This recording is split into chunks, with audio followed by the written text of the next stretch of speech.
Fala, turma. No vídeo anterior, a gente falou sobre o fato de que adultos fazem o que precisa ser feito, mesmo que eles não estejam felizes com aquilo, mesmo que eles não estejam motivados para aquilo, eles fazem porque eles simplesmente entendem que aquilo precisa ser feito. Algumas pessoas vão dizer que isso é disciplina, certo? Você é disciplinado quando você faz alguma coisa, mesmo que você não esteja motivado. E daí, eu já mencionei isso no vídeo passado, eu menciono de novo hoje, porque a gente vai falar disso no futuro, né? Existe um debate sobre se a disciplina é falta de motivação ou vice-versa. O Wesley Delanogari, né, um psicólogo bastante famoso aí das redes sociais, ele defende que não existe esse negócio de disciplina. Todas as pessoas disciplinadas, elas são motivadas de uma maneira ou outra, né? E eu vejo, na verdade, a motivação e a disciplina como dois lados de uma mesma moeda, no sentido de que a pessoa motivada ela é disciplinada e a pessoa disciplinada ela é motivada. Mas as pessoas têm um entendimento às vezes muito pobre sobre isso.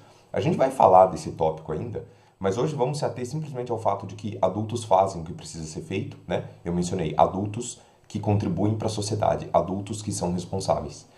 E a responsabilidade de fazer o que tem que ser feito também significa a responsabilidade de arcar com as consequências quando algo não é feito. Então, por exemplo, o adulto pode tomar uma decisão, ele tem liberdade de decisão em muitas circunstâncias da sua vida, no sentido de que ele pode decidir se algo tem que ser feito ou não.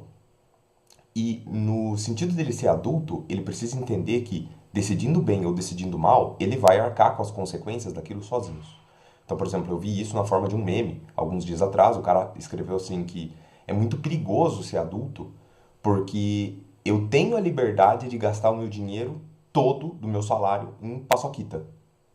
Agora, passar o mês inteiro comendo paçoquita talvez não seja uma boa decisão. Então você tem essa liberdade, por um lado, a sociedade dá essa liberdade de decisão para o adulto, mas o adulto tem que entender que ter liberdade de decisão é uma responsabilidade muito grande, porque se você decidir mal, você vai colher consequências terríveis das suas decisões. E essas consequências, quem vai colher é você, em primeiro lugar, e às vezes as pessoas que estão em volta de você, os teus familiares, os teus amigos, ou às vezes a sociedade como um todo, dependendo do cargo que você ocupa. Então, se um presidente da República toma uma decisão que é ruim, no sentido de uma política pública, ele pode impactar grande parte da sociedade. Agora, como nenhum de nós é presidente da República, né? Então, a grande maior parte das nossas decisões cotidianas impacta diretamente a nós, talvez a nossa família imediata, né? Então, a gente precisa, no sentido de que a gente é adulto, criar o hábito de ponderar sobre as decisões visando colher consequências que são as melhores possíveis. E às vezes escolher a consequência que é a melhor possível significa fazer algo que a gente não gosta. Como eu falei, fazer dieta, fazer exercício, estudar, se preparar, não comer o doce, etc. Né? A gente tem que fazer coisas simplesmente porque elas têm que ser feitas, fazer coisas porque é o correto a se fazer. E eu mencionei isso no vídeo anterior, porque, como vocês já sabem, né, vocês estão aqui no canal, eu espero, né, que estão vendo desde o primeiro vídeo, eu gostaria muito de receber comentários de pessoas dizendo que assistiram todos os vídeos na sequência, desde o vídeo 1 até agora, para entender que isso é uma história, né?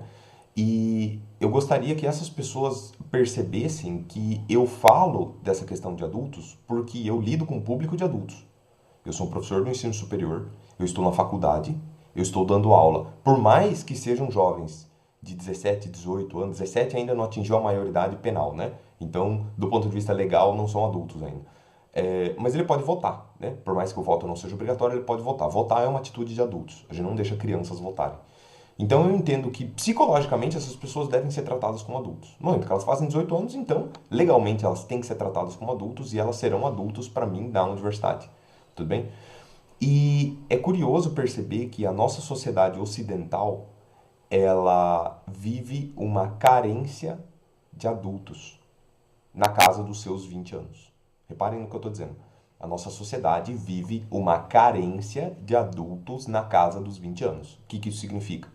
Pessoas na casa dos 20, 22, 25, 28 às vezes, 30 às vezes, que não se comportam como adultos, que não assumem responsabilidades, que não arcam com as consequências das suas decisões, que decidem mal sobre os seus próprios futuros. E daí o futuro vira uma catástrofe. E daí essa pessoa não quer entender que ela é responsável por aquela catástrofe em grande medida. Eu não estou dizendo que ela é a única responsável. É evidente que existem fatores extrínsecos. É evidente que pode acontecer uma chuva torrencial, uma enchente, desabrigar você, porque a enchente alagou a sua casa. A enchente não é culpa sua. Agora, existem coisas que você poderia ter, você, eu quero dizer, um jovem adulto, poderia ter feito diferente e não fez. E você colheu consequências ruins. E daí você está culpando a enchente, você está culpando coisas que estão além do seu alcance, culpando de, de prejuízos que você teve que estavam ao seu alcance de lidar. Tudo bem? Então a gente vive uma carência de adultos. Esse era quando eu comecei o canal, esse era talvez o vídeo que eu mais queria gravar, era o vídeo que eu estava mais interessado em gravar, porque é uma coisa que para mim foi um divisor de águas quando eu entendi. Eu passei por uma situação na minha vida que eu entendi o poder dela muitos anos depois, muitos anos depois. E o fato de ter entendido ela potencializou o efeito dessa experiência que eu tive na minha vida. Eu vou contar a respeito dela para vocês. Então, por exemplo, vocês estão vendo agora aqui, eu coloquei ao lado, a foto de um menino que está trabalhando numa mina de carvão. Se não me engano, essa foto é da Inglaterra, deve ser provavelmente uma mina de carvão próxima a Londres, certo? Próximo do ano 1800. Então, questão de 15, 20 anos aí depois da consolidação da Revolução Industrial, né, do seu auge. Então, Revolução Industrial, vamos todos lembrar da aula de história, né? Revolução da máquina a vapor necessita caldeiras, caldeiras necessitam calor, as caldeiras produzem calor, né, por meio da queima do carvão. E turbinas e tal, aí você fala de máquinas a vapor, você fala de trens a vapor, você fala de navios a vapor, todos eles usam carvão naquela época, né? E principalmente carvão mineral, né? Então as pessoas tinham que ir para minas de carvão buscar esse carvão.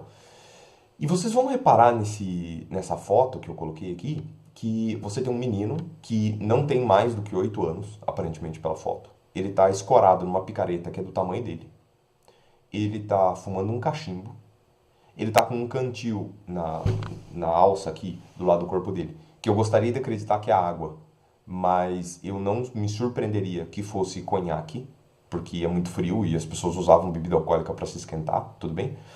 E então ele é um menino que está trabalhando. E ele está trabalhando um trabalho braçal muito pesado. Tudo bem? Se você observar pelo caráter que a gente classifica as pessoas hoje como adultos são aqueles que contribuem para a sociedade, aqueles que possuem um trabalho, principalmente, aqueles que contribuem para o sustento da sua família, esse menino não é uma criança, ele é um adulto. Entendeu? Ele está responsável por pelo menos parte da renda da família dele, porque ele está trabalhando. Tudo bem? Ele está trabalhando para um empregador, ele está trabalhando fora, né? Então, assim, ele é um adulto de 8 anos. Tudo bem? E nos primeiros movimentos sindicais que aconteceram, logo depois da Revolução Industrial ter estourado, né? Porque foi o período da história em que as pessoas mais trabalharam na vida, né? Eram rotinas de 16, 17 horas por dia para os trabalhadores. O pessoal percebeu que isso era insustentável, né? Isso era pior que o feudalismo, na verdade. E começaram movimentos sindicais dizendo, olha, a gente precisa trabalhar um pouco menos e tal, a gente precisa trabalhar 12 horas no máximo. Era a reivindicação, né, para reduzir de 16 para 12. Os caras falavam, não, mas quem que vai trabalhar? A economia não vai se sustentar. E a mesma coisa, a gente precisa permitir que as crianças não sejam trabalhadas. Exploração infantil é uma coisa errada. A gente precisa deixar que as crianças, né, cresçam e tal. E os empregadores, não, mas o que nós vamos fazer? Quem que vai rodar a economia se as crianças não trabalharem nas minas? Né? E hoje a gente tem uma economia que se baseia em crianças que não trabalham, ou pelo menos não deveriam trabalhar. Muitas trabalham por imposição das circunstâncias, mas, digamos assim, a nossa sociedade entende que o trabalho infantil não é uma coisa desejável. E a rotina de 8 horas diária, né, também hoje está sendo questionado. O pessoal busca 6 horas, por exemplo. Então essa é uma pauta que vem de muitos anos, né? Já foi um cenário muito pior e se a economia não quebrou de lá para cá, provavelmente reduzindo de 8 para 6 também não vai quebrar. Desde que a gente encontre um modelo que permita aumentar a eficiência, por exemplo, das suas horas trabalhadas, né? Mas o lance todo do vídeo não é esse. O lance todo é entender como pode um menino de 8 anos ser adulto. Tudo bem? E a gente tem que entender, e eu vou colocar um vídeo aqui em cima para vocês darem uma olhada, um vídeo do... Agora me fugiu, acho que era do Leandro Carnal, né? Agora eu vou colocar aqui em cima do Leandro Carnal. É um vídeo em que ele fala que a infância foi inventada. Tudo bem? A infância foi inventada. Porque até meados da Revolução Industrial, e um pouco antes, talvez, a taxa de mortalidade infantil era muito alta. Então o pessoal fala em expectativas de vida na casa de 40, anos, por aí. Isso não significa que as pessoas viviam até os 40 anos, gente. Essa ideia é idiota, entendeu? É claro que as pessoas viviam até 60, 70. Né? Os filósofos gregos todos, Aristóteles, Platão e tal, morreram velhos, né? Você tinha pessoas que morriam velhas ao longo de todas as gerações. Então, por que que a expectativa de vida era na casa de 35, 40? Bom, porque as pessoas, algumas morriam velhas, tipo 70 anos em média, outras morriam dentro do primeiro ano de vida. A taxa de mortalidade infantil era de 50% ou mais há alguns séculos atrás. Então, se você pensar em todos os seres humanos que nasciam naquela época, metade morria com 1 ano de idade ou menos, metade morria com 70, e a expectativa de vida média era 35, porque é a média desse valor. Tudo bem? Isso não quer dizer que as pessoas morriam com 35. Agora, também é evidente que se exigia das pessoas um nível de maturidade que era diferente. No seguinte sentido: como a taxa de mortalidade era muito alta, os pais muitas vezes tinham uma dificuldade de se apegar aos filhos quando eles nasciam, porque a probabilidade desse filho ou dessa filha vir a morrer dentro dos primeiros 5 anos de vida era muito grande. Então tem histórias de rainhas na Inglaterra, imagina, rainhas, gente, elas tinham tudo o que estava disponível em termos de médicos, em termos de comida, em termos de abrigo, do bom e do melhor para a época. E você tinha rainhas lá que tinham 10, 12 filhos e um desses chegava aos 20 e poucos anos. Porque a taxa, né, porque era terrível as condições, mesmo numa família que era muito abastada. Então eles não se apegavam às crianças no sentido de que eles não queriam desenvolver laços emocionais muito fortes. Isso nas nossas sociedades ocidentais, né? Cosmopolitas, vamos colocar assim, sociedades pautadas pelo nosso modo moderno de viver, né? Agricultura e comércio em cidades. E se elas chegassem ali por volta dos 8 ou 10 anos, né, que já reduzia bastante a probabilidade de morte, bom, então elas já eram adulto, não tinham por que tratá-las como criança. Então vamos colocar para trabalhar. E colocava elas para trabalhar na mina de carvão, e colocava elas para trabalhar na padaria. As pessoas tinham comércios, pequenos comércios, padaria, açougue, mercado, as crianças começavam a trabalhar. Não existia uma infância. Não existia um processo através do qual elas estavam aprendendo a respeito do mundo com brincadeiras, com coisas lúdicas, com coisas que a gente fala hoje em dia. Não, cara. Elas eram, tipo, por um período elas eram simplesmente um ser que tem que ser cuidado, tipo a criança, mas sem apego emocional. E de um dia para o outro ela virou adulto e ela tem que trabalhar, entendeu? E aos poucos essa noção começou a mudar quando a taxa de mortalidade infantil começou a cair muito. Isso principalmente dos anos 1900 para cá, a gente começou campanhas de vacinação muito grandes, né? Vacinações em massa, muitas doenças que eram absolutamente incontroláveis há 100, 150 anos atrás, hoje elas praticamente não existem, né? Vamos pensar na varíola, por exemplo. A varíola era uma doença terrível, ela tinha muitas epidemias há 100 anos atrás e hoje você não ouve falar de varíola, tudo bem? Ela foi uma doença controlada. Então, a redução drástica da taxa de mortalidade das crianças permitiu aos pais que eles se apegassem a ela, se afeiçoassem a ela e aproveitassem um pouco mais a infância. E criassem com elas laços emocionais de proteção. E agora eu não preciso mais ter 15 filhos para esperar que 2 vinguem. Eu posso ter 2 filhos e garantir que eles vão vingar e que eles vão chegar à vida adulta. Tudo bem? Esse foi o resultado dos avanços na medicina, dos avanços na epidemiologia, dos avanços na higiene, água tratada, né? Não tomar água contaminada, comer alimentos bons e não alimentos estragados, etc. E no momento em que os pais começaram a se afeiçoar às crianças, eles também sentiram que era hora de começar a proteger elas. Porque se agora eu não tenho mais 12 filhos para vingar 2, eu tenho 2 filhos e eu quero vingar ambos, né? Vingar eu quero dizer assim, fazer com que eles vinguem no tempo, né? Não de vingança, mas fazer com que eles perdurem no tempo. Eu preciso oferecer proteção para eles. E os pais começaram a proteger as crianças. A questão é que a proteção da criança ela foi inflacionando ao longo das décadas, principalmente ao longo do século 1900, culminando agora com nós no século 21, né? A proteção da criança ela foi inflacionando no seguinte sentido: você protegia a criança até uma determinada idade, a partir da qual você considerava que ela era um indivíduo que poderia contribuir para o sustento da família.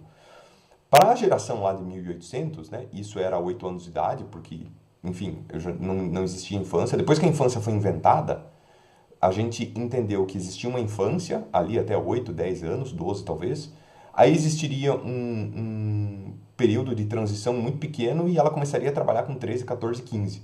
Essa era a idade que os meus pais começaram a trabalhar, a idade que provavelmente muitos dos pais de vocês ou avós de vocês começaram a trabalhar. trabalhar fora, eu quero dizer assim, trabalhar no comércio com 15 anos. Porque fazia sentido, né? Os meninos e meninas casavam com 16, 18, por aí, no máximo 20, né? Iam constituir suas famílias, eles já tinham um emprego, eles iam se virar, digamos assim.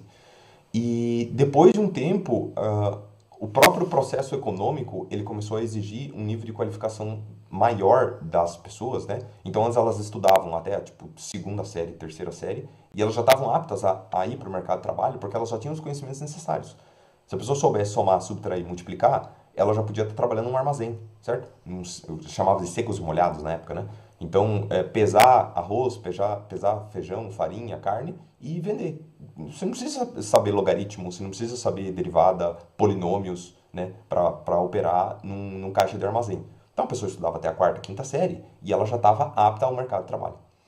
Na medida em que as profissões começaram a se especializar cada vez mais, agora eu não preciso de uma pessoa que sabe somar e subtrair, eu preciso de uma pessoa com ensino fundamental completo, depois ensino médio completo, depois ensino técnico completo, depois ensino superior completo, você vai cada vez mais postergando o momento em que essa pessoa vai entrar no mercado de trabalho e começar a contribuir com a sociedade na forma de um profissional. Tudo bem? E isso começou a ficar muito complicado no sentido de que a gente inventou, junto com a infância, a gente inventou a adolescência. A gente inventou esse conceito de que existe uma fase da vida em que a pessoa não é mais uma criança, mas ela também ainda não é madura como um adulto e ela toma decisões idiotas e ela se expõe a riscos, né? Eu mencionei isso em alguns vídeos passados. E esse é o adolescente. Mas ainda assim, na geração dos nossos pais, a adolescência ia dos 15 aos 18, talvez, no máximo. Né? Com 18 anos, ninguém mais ia te tratar como adolescente, as pessoas iam te tratar como adulto. As circunstâncias iam se impor para que você se entendesse como adulto. A sociedade, ela ia, de alguma forma, pautar com que você próprio se enxergasse como adulto. E cada vez mais nós, enquanto sociedade, estamos, de novo, inflacionando esse processo, de modo que existem pessoas com 20, 22, 25 que não estão sendo cobradas pela sociedade para que se tornem entes produtivos da sociedade. Entes produtivos eu não estou querendo dizer simplesmente um funcionário de uma fábrica. Eu quero dizer um cidadão responsável, uma pessoa que entende o seu papel como cidadão, o seu papel cívico, que entende que existem pautas que ela precisa lutar politicamente e ela precisa ir atrás de vereador e deputado e brigar por aquilo, porque aquilo é bom para a sociedade e tal. Ser um membro ativo da sociedade. Hoje nós temos pessoas de 22, 25, 30 que não estão fazendo isso. Pessoas que não querem trabalhar, não querem estudar. Os famosos nem, né? E isso está complicando porque essa idade que as pessoas estão falando que a adultice vai chegar, ou seja, que a pessoa vai ser um adulto, ela está chegando cada vez mais tarde. Hoje se fala, não, porque existem adolescentes aí de 22, 24, 26 anos. Gente, eu não sou psicólogo. E os psicólogos, se talvez esse vídeo algum dia chegar a algum psicólogo, eu gostaria muito que chegasse, né? Eu gostaria muito que chegasse a Wesley, né? Eu gostaria muito de saber a opinião do Wesley sobre isso. Mas a percepção que eu tenho como não psicólogo é que tudo isso é uma balela. Tudo bem? Não existe adolescente de 22, não existe adolescente de 26. Existem pessoas de 22 e 26 que são tratadas como adolescentes. Porque de alguma maneira o círculo, o ambiente dessa pessoa permite que ela seja. Se a pessoa tem 26 e ela é imatura, 28 é imatura, e mora com os pais, e não estuda, e não trabalha, e não contribui com nada, e não quer nada com nada, é porque os pais permitem isso e porque a microsociedade na qual ela vive, o ambiente familiar na qual ela vive, permite isso. Isso não seria permitido. Isso simplesmente não seria tolerável há 30 anos atrás, há 50 anos atrás. Por quê? Porque os pais iam meter um pé na bunda, cara, da pessoa. E eu falo assim, cara, te vira, você tá com 20 anos, cai no mundo. Entendeu? Você não é quadrado. Eu gostava muito de um ditado que o pessoal falava assim, você não é quadrado. Então se vira. Sabe? Tipo, vai pro mundo, em frente, lute. De alguma maneira, assuma responsabilidades. De novo, né? O lance do vídeo anterior. Assuma responsabilidades. Você é adulto. Haja como adulto. Tudo bem? Isso acontecia há 15, 20 anos atrás. E isso tem acontecido cada vez menos hoje. E quando acontece, acontece cada vez mais tardiamente. Pais que têm filhos com 30 anos, o filho pode até trabalhar às vezes. Mas tipo, cara, o filho não dobra a roupa dele. A mãe põe a roupa na máquina, tira a roupa da máquina, passa a roupa, o cara vai trabalhar, volta, tá a janta pronta na mesa, o cara não passa um pano, não troca o lençol da cama dele. Gente, tudo bem que o cara trabalha, mas ele é uma criança. Tá sendo feito tudo por ele dentro de casa. Tudo bem? Ele é uma criança. E por que eu tô falando isso? em termos de sociedade ocidental, né? Porque nós temos que lembrar, né, e eu já falei isso em outros vídeos, que o ser humano ele é o produto de um processo evolutivo. A evolução trouxe o ser humano até aqui. E o ser humano, enquanto Homo sapiens, tem tipo 200 mil anos, talvez um pouco mais, na Terra. Se você pensar em outros ancestrais do ser humano, né, você está falando em Neandertais, em Homo erectus, Homo habilis, a gente está falando do gênero Homo com talvez 2 milhões, 3 milhões, sei lá, de anos na Terra. Não sou antropólogo, né, para saber exatamente as datas, mas alguma coisa em torno de milhões de anos.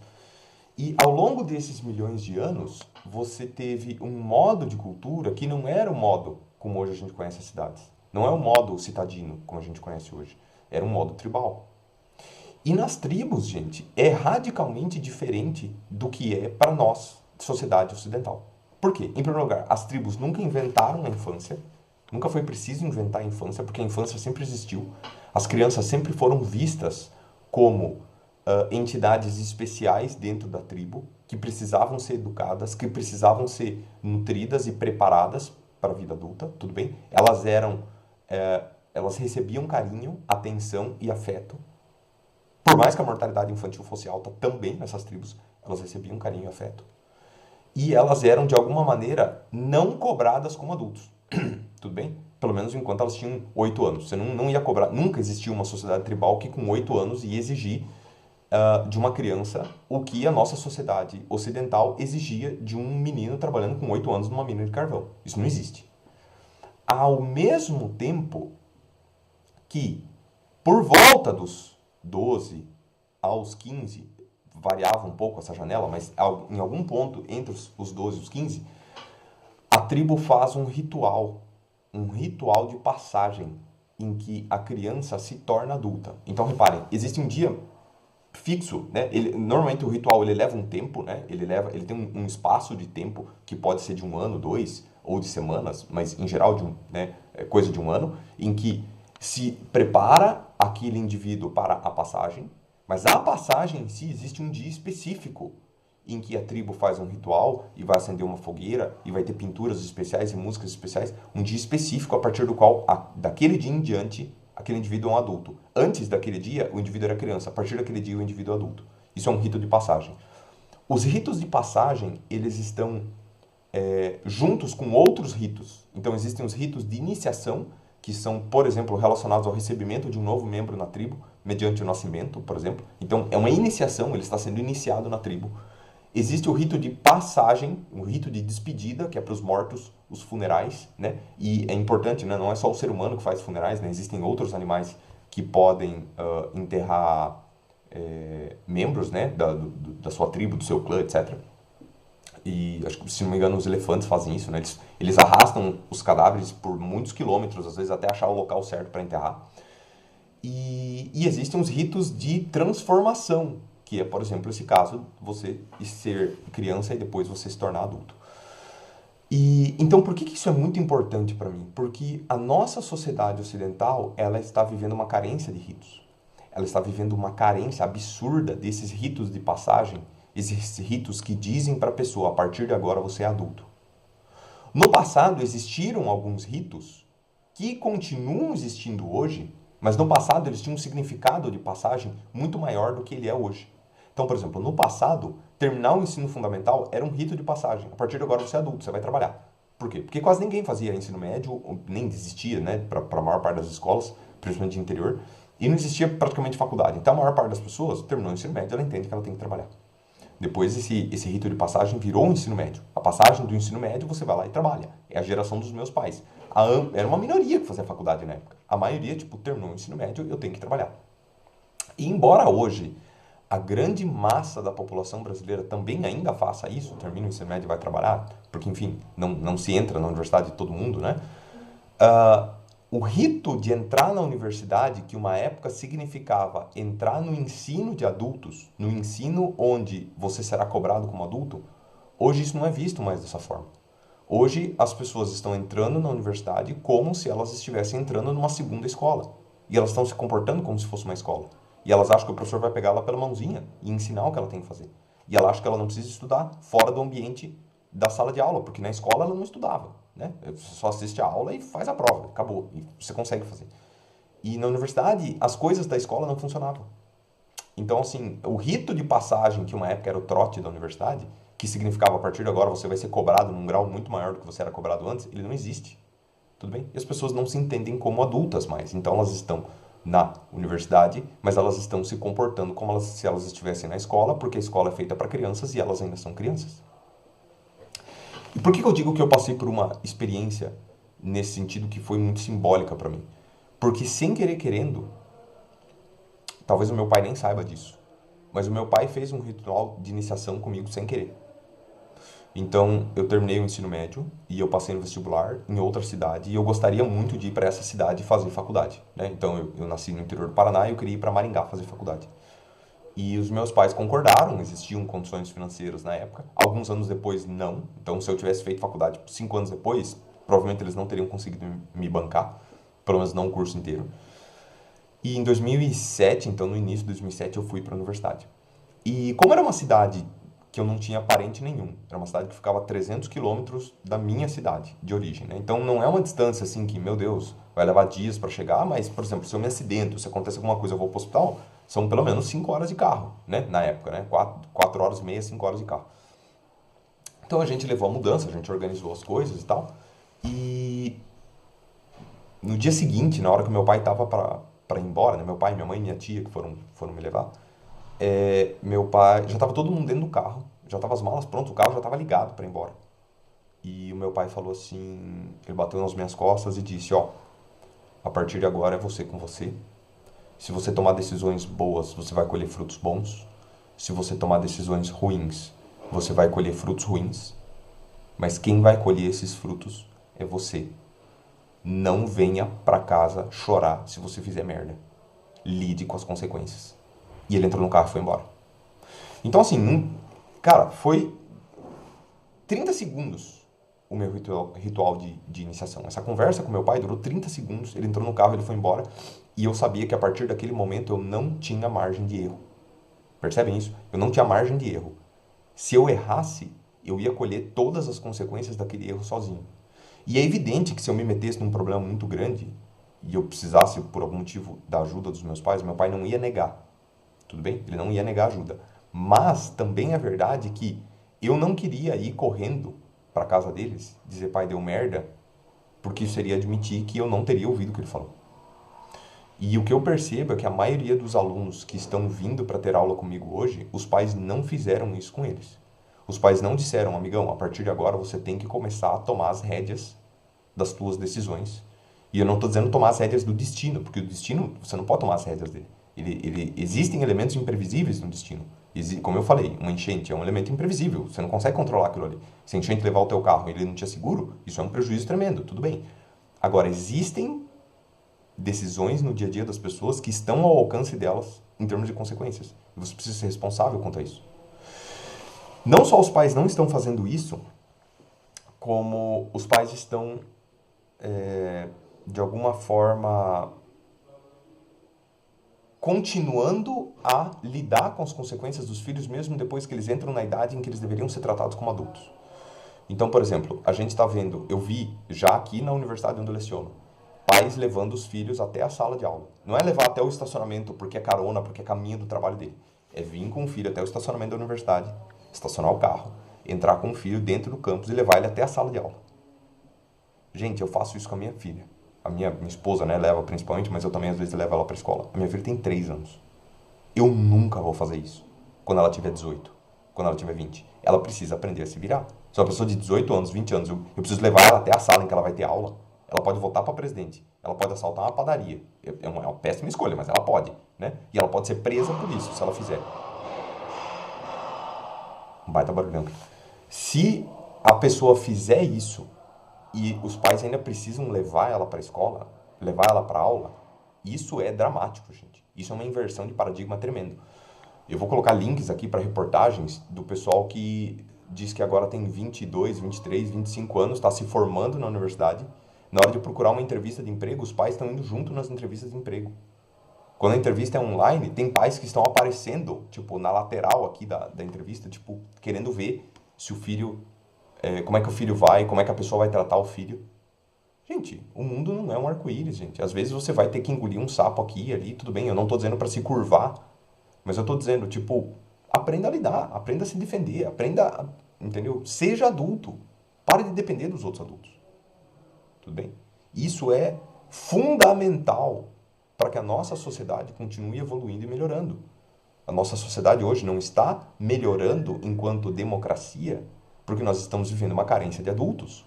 E a democracia, ela é feita de adultos, ela é feita de pessoas que vão lá e debatem, e falam, e arcam com as consequências do que falam. Hoje tem um monte de gente falando merda na internet e não quer com as consequências.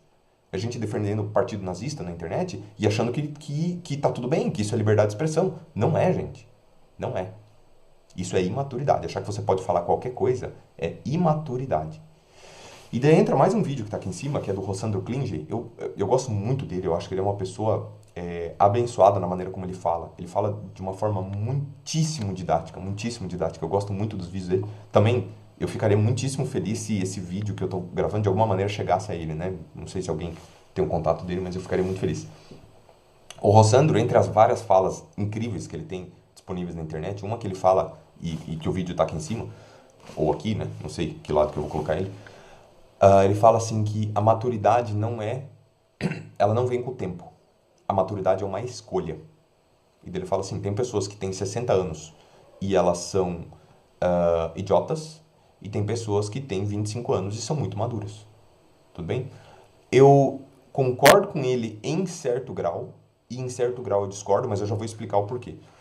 Esta escolha da pessoa, às vezes pode ser uma escolha deliberada, ela escolheu amadurecer, ou às vezes ela é uma escolha compulsória, ou seja, as circunstâncias obrigaram ela a amadurecer.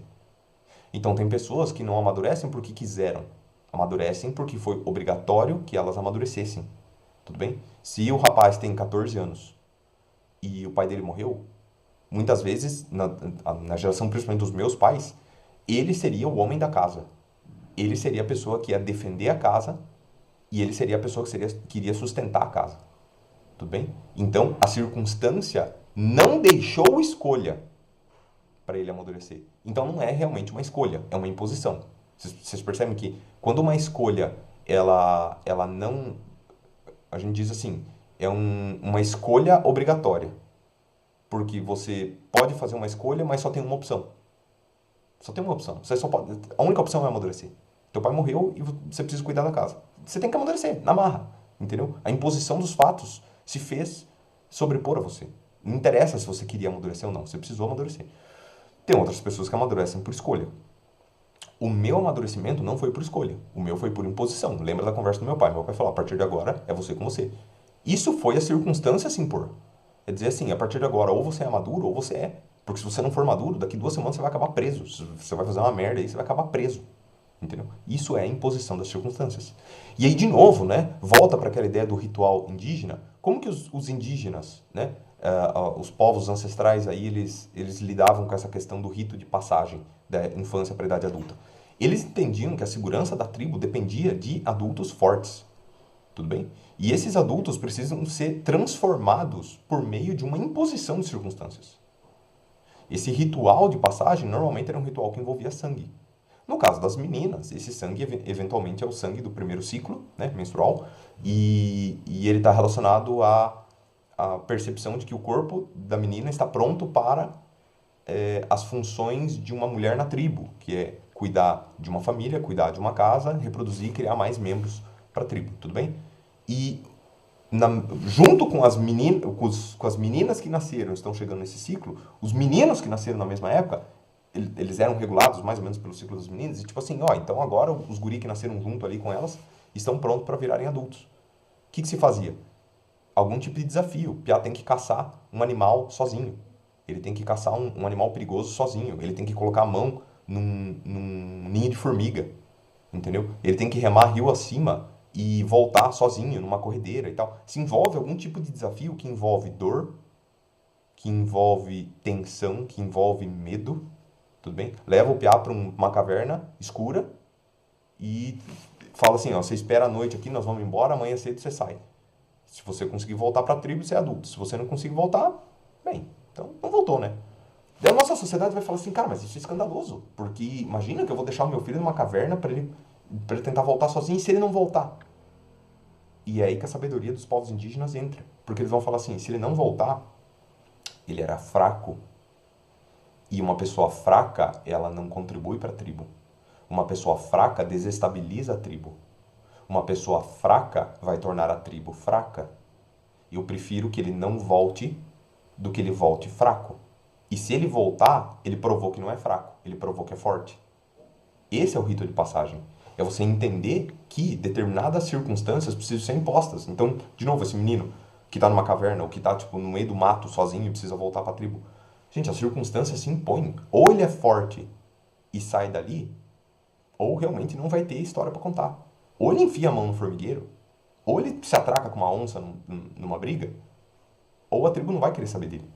Ou ele atravessa o rio a nado, ou a tribo não vai querer saber dele. Tudo bem? Não é uma escolha no sentido de que não tem escolha. Ou ele faz ou ele faz. Porque se ele não fizer, ele vai ser destribalizado, ele vai ser expulso da tribo. Então tem um texto que eu vou colocar aqui embaixo, um link, que é de uma antropóloga, professora da PUC São Paulo, que fala, é um resumo bem didático, bem simples, para quem não conhece rito de iniciação. E ela fala, por exemplo, que uma determinada tribo lá, o rito de iniciação era o menino subir rio acima com uma canoa e até um determinado lugar que tinha uma corredeira lá e voltar. E daí chega de noite e o menino não voltou ainda. E os pais estão naquela, meu Deus, meu filho não vai voltar, meu filho ainda não voltou e tal. Tá todo mundo preocupado, tá todo mundo com medo, tá todo mundo aflito. Mas ninguém vai atrás do menino. Ninguém vai buscar ele. Porque esse é o rito. Eu não posso buscar. Se eu buscar, eu deixei o meu filho ser fraco. Por quê? Porque eu disse que se um dia ele tiver numa circunstância como aquela ali, eu vou lá buscar. E não. Um homem, né, principalmente o homem da tribo, no sentido de guerreiro, né, dessas tribos indígenas, ele é a pessoa que entende que ninguém vai vir buscar ele. Tem outra frase num vídeo aqui embaixo que diz que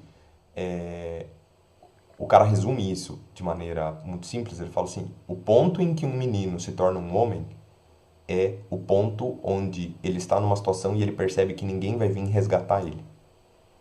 E é justamente por isso que muitos meninos permanecem meninos a vida inteira. Quantas pessoas você conhece que tem 50, 60 anos, fazem merda e ainda vão tentar ir atrás de outra pessoa? A pessoa tem 60 anos, faz merda e vai atrás dos pais de 80 para tentar resolver a merda dele. Sabe? Tipo, fez um negócio errado, vendeu o carro, vendeu a casa errado, perdeu dinheiro. Apostou dinheiro em bet, agora tá todo mundo falando de bet. Postou a herança em bet, perdeu. Ai, pai, meu Deus, o que que eu faço? Gente, 60 anos, 50 anos. Que seja ter 40, 40 e atrás dos pais de 60. Gente, isso é uma criança de 40 anos. Então, assim, não tem nada mais feio para uma sociedade. Não interessa o tamanho dela. Pode ser uma tribo, que é uma sociedade pequena, pode ser uma sociedade como a nossa, gigante, milhões de pessoas. Não tem nada mais feio do que uma pessoa de 30, 40 que é uma criança. Que não assume as responsabilidades, que não assume as consequências de si, dos seus erros. Ou dos seus acertos, né? Todo mundo quer assumir as consequências dos acertos. Ninguém quer assumir as consequências dos erros, né? Então, a carência de ritos de passagem na nossa sociedade, para mim, hoje é muito danosa. E talvez eu não possa levar vocês para dentro de uma caverna e soltar vocês dentro de uma caverna para que as circunstâncias se imponham sobre vocês que estão vendo esse vídeo. Mas talvez esse vídeo faça por vocês o papel de uma escolha deliberada. Será que a partir desse vídeo você pode escolher amadurecer ou não? Se você escolher não amadurecer, tudo bem. Mas, tipo, as pessoas que estão em volta de você vão sofrer com isso. Mais ou menos, em maior ou menor grau, mas elas vão sofrer. Porque as responsabilidades que você deveria estar arcando, elas estão arcando. Entendeu? Elas estão carregando o piano que você deveria estar carregando. Ou pelo menos parte dele. Você tem que ajudar a carregar o piano e tem alguém fazendo a tua força. Você está caminhando do lado do piano só. Então, assim, faça uma autoanálise se você passou por algum rito de iniciação desse, simbólico, tudo bem? Ou não. E caso sim, escreva nos comentários. Eu gostaria de saber quais foram os ritos de iniciação simbólicos que a nossa sociedade atual pode fazer, né? Lembrando que esses ritos muitas vezes podem estar associados com classe social, podem estar associados com renda. Então, como eu falei, Para uma família de classe média alta ou de elite, é muito difícil que um jovem de 18, 20 anos precise se entender como, a partir de agora eu sou o chefe da casa, porque meu pai faleceu. Normalmente o cara tem múltiplos investimentos ali, ele tem uma renda passiva que está entrando na casa, o cara pode ter 20 anos e ele continuar fazendo merda. Essa montoeira de motorista de Porsche que tá batendo em motoqueiro aí agora, né? Só esse ano acho que foram 3. Isso aí são jovens de 22 a 25 anos que se dizem empresários, mas são filhinhos de papai, são crianças, gente. São crianças, por quê? Porque na hora que bateu, olha todas as reportagens, vê se não foi a mãe tentar livrar o cara. Nesse que aconteceu em São Paulo, se não me falha a memória, a mãe não tentou intimidar um policial, tentou intimidar um delegado para mudar a investigação? Isso é uma criança, gente. Tem 25 anos, 22, 25, 28 anos, são crianças, porque não estão lidando, não estão arcando com a responsabilidade. Precisou a sociedade intervir e falar, não, nós vamos prender essa pessoa, né, para que ela arque com as consequências, pelo menos indiretamente, né? Mas se dependesse dos pais, os pais vão fazer de tudo para essa pessoa não ser presa. Tudo bem? Isso é muito danoso. Enquanto que em famílias pobres, normalmente essa opção não existe. Se um moleque tem 14, 15 anos e o pai eventualmente vem a falecer, ele vai ser o homem da casa, ele vai ter que se virar para sustentar a casa. Às vezes o pai nem faleceu, mas com 15 anos o salário do pai não dá para sustentar a casa. Ele tem que largar a escola e ele tem que amadurecer, ele tem que começar a trabalhar, ele tem que se virar. Então, assim, eu tenho alguns alunos na universidade que são muito maduros. Um deles se chama Paulo, eu dei aula para ele no semestre passado, eu vou mandar esse vídeo para ele, porque eu tive conversas muito maduras com ele. Ele é uma pessoa muito madura, ele é uma pessoa que entendeu rapidamente, no momento que ele entrou na faculdade, que ele não tinha tempo a perder. Muito embora ele tenha entrado um pouco mais velho que os colegas. Talvez ele não tenha sido maduro quando ele tinha 20, mas ele é agora. Tudo bem? Por meio das circunstâncias. De novo, as circunstâncias se impuseram sobre ele. Eu espero que com esse vídeo, você que esteja vendo, reflita se você já passou por algum desses ritos ou não, ou considere esse vídeo um rito. A partir de agora você tem que assumir responsabilidades, a partir de agora você tem que arcar com as consequências, a partir de agora você tem que estudar e parar que a sua mãe te leve até a sala. Você tem que parar de esperar que o professor vai te explicar tudo. Tudo, tudo, tudo. Não, tem coisa que você vai ter que fazer, tem coisa que você vai ter que pegar a caneta e ler, tem coisa que você vai ter que correr atrás sozinho. É assim que a faculdade funciona. Eu vou fazer o meu melhor para ajudar os alunos e dar boas aulas, mas eu não vou fazer tudo pelo aluno. O esforço, eu não posso terceirizar o esforço. Tudo bem? E se você tiver na dúvida sobre o que eu falei, experimenta mandar esse vídeo pro teu pai ou pra tua mãe e ver o que eles acham desse vídeo. Tudo bem? Gostaria de opiniões nos comentários. Acho que eu estava lendo a respeito da filosofia grega sobre a coragem de dizer a verdade. E eu tenho para mim a convicção de que o que eu estou falando aqui é uma coisa séria. Pode desagradar algumas pessoas? Pode. Mas eu estou convicto de que eu preciso falar isso, mesmo que desagrade, porque eu preciso saber a opinião das pessoas a respeito desse assunto. Tudo bem? E a depender dos comentários, né, a gente pode falar mais sobre isso em vídeos futuros. Tudo bem? Então, não deixe que a carência de rituais que existe hoje se imponha sobre você na forma de permitir que você não seja adulto. Seja um adulto por escolha ou por escolha compulsória, né? Se for por compulsória, você não vai ter escolha. Agora, se você nunca passou por isso até hoje, escolha ser adulto. Escolha ser responsável. A sociedade precisa de pessoas assim e nós vivemos uma carência disso hoje. Forte abraço. Até mais.